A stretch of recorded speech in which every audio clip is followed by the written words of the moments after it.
今天是2008年12月3日的凌晨大概5点左右。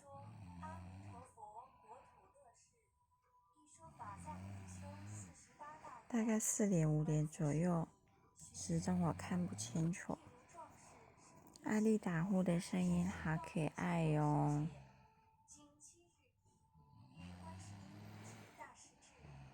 以后妈妈没有办法每天早上都跟你亲亲抱抱，再看你去上学了。然后我们2个已经被强迫一人带1周，已经快满2年了。从107年1月1日开始就被强迫一人带1周。现在是2008年12月3日，已经快满2年了。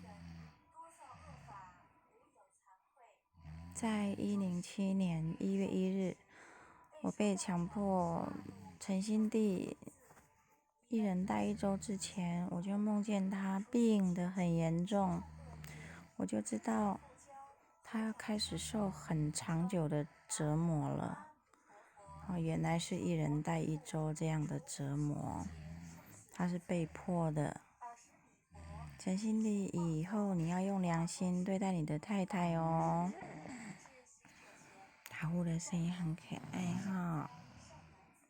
然后我一边在听着《观无量寿佛经》的经文播放，让阿弟每天都听极乐世界是怎么美丽的这样的经文。